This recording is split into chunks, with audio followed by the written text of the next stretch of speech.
Hi everyone! Here's a new video for all lovers of the great application that's G-Stomper Studio. Today we're going to talk about the mixer and master functions. Let's get started! The mixer is the place where all audio signals get mixed together to a single audio signal. Logically, it is placed right between the sampler and synth modules and the master section. Audio mixing is the process by which multiple sounds are combined into one or more channels.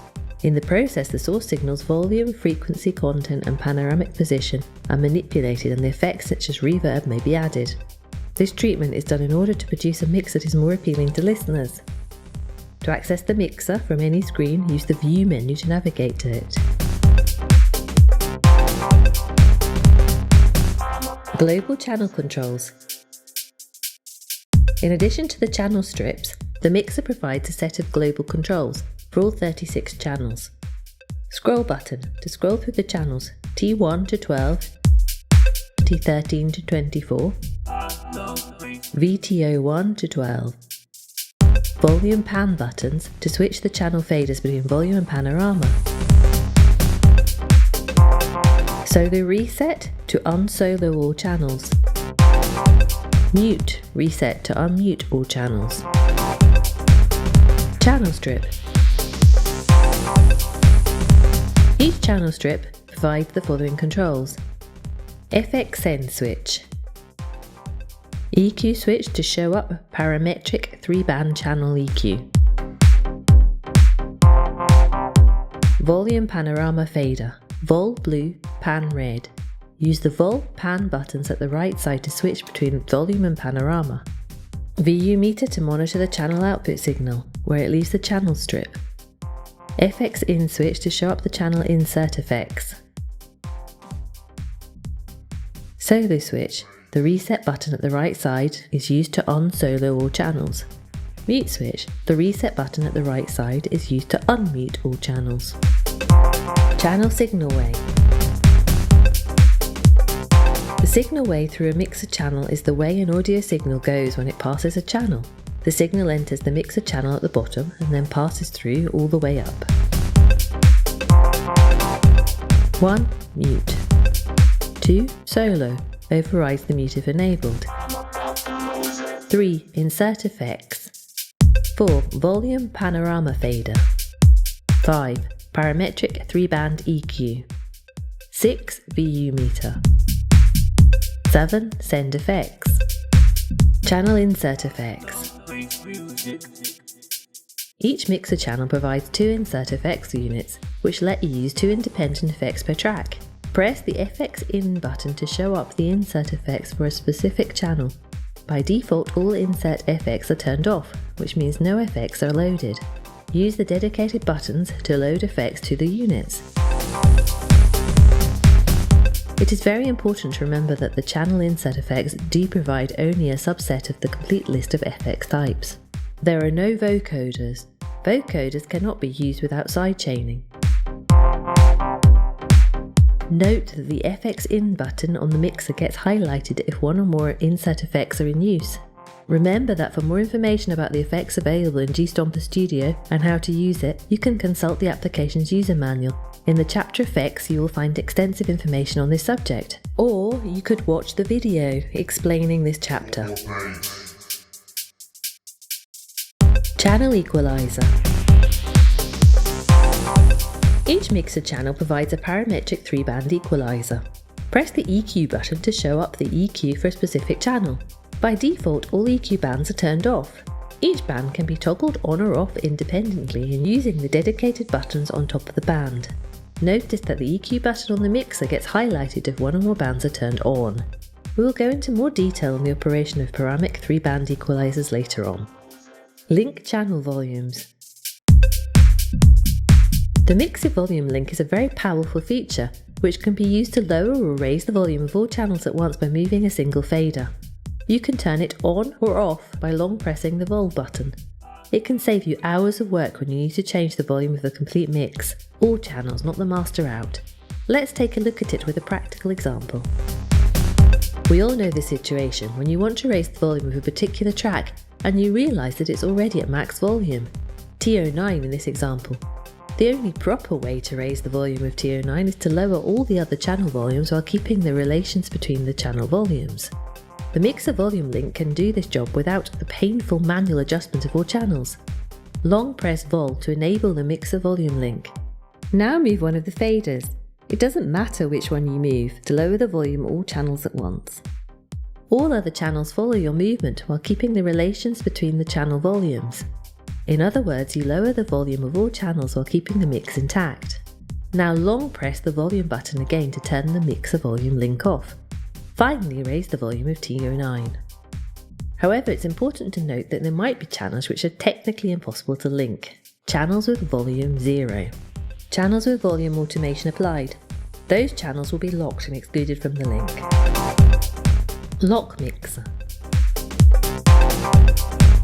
The lock mixture feature is used to lock the mixer to a current setup. Locking the mixer can be very useful in live situations, when you've tweaked the mix for the currently used environment speaker system, and you want to keep the setup for the complete live session. If enabled, all mixer channels including channel insert FX, channel volume, channel panorama, channel EQ, and the send FX selection, but not to the loaded FX in the FX chain, are locked at their current settings, even if you load other patterns, pattern sets or sound sets. Furthermore, if enabled, all parameter automations of locked parameters are turned off. It should be noted that the function locks mixer is dedicated to be used live or manually, which means it's not saved with the pattern. Lock mono. The lock mono feature is used to temporarily lock the complete mix to mono. Working in mono is very helpful to bring the mix to a certain point, because you can fully focus on levels and frequencies, not panning, to get clarity and separation. If enabled, all panorama settings and all stereo affecting FX parts are bypassed. One thing to keep in mind is that lock mono does only affect the regular audio output and the audio session recorder. It does not affect any kind of audio export bouncing. In addition, the function lock mono is also available in the master section.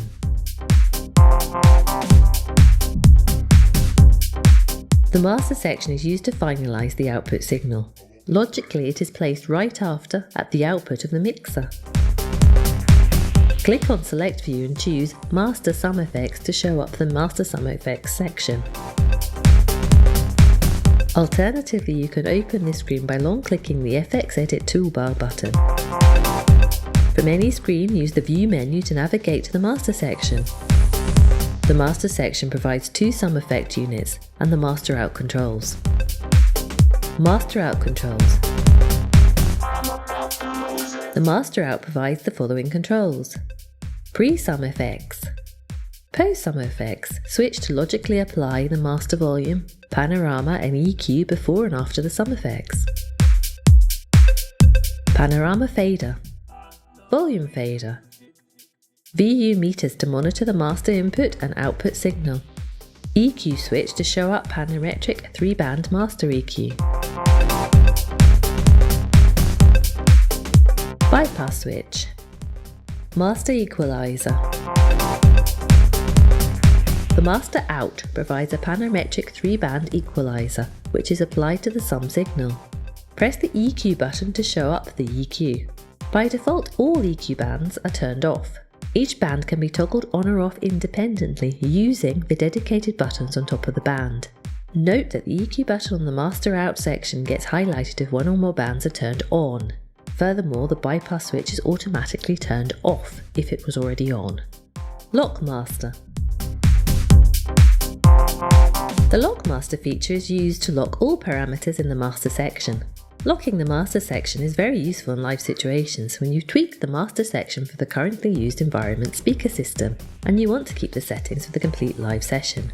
If enabled, all master parameters, including sum effects, are locked at the current values, even if you load other patterns, pattern sets or sound sets. Furthermore, if enabled, all parametric automations in the Master section are turned off. It should be noted that Lock Master is dedicated to be used live or manually, which means it's not saved with the pattern. Lock Mono. We've already spoken about this function in the mixer section. This works in exactly the same way. Low band. The low band can be used in two ways. Low shelf, to lower or raise the frequencies below the cutoff frequency. Peak, to lower or raise a specific frequency with a variable bandwidth. Mid-band. The mid-band is fixed in peak mode, of course with variable frequency and bandwidth. High band. The high band can be used in two ways. High shelf to lower or raise the frequencies above the cutoff frequency. Peak to lower or raise a specific frequency within a variable bandwidth. Out. The out section is used to adjust the out volume of the signal after it has passed the EQ, -100 to +100. Whether you need to lower or raise the output volume depends on the audio signal as well as the EQ settings. If the EQ settings result in a louder signal, e.g. if you boost the bass with the low band, then it makes sense to lower the output volume. If the EQ settings result in a less loud signal, e.g. when you lower the bass with the low band, then it makes sense to raise the output volume. Use the VU meter at the right side to monitor the EQ output signal. In some situations, it's helpful to have a quick A-B comparison, with and without EQ. Just use the bypass EQ to completely bypass the EQ. Well, that's the end of today's video. Really hope you enjoyed it and you found it useful. Until next time.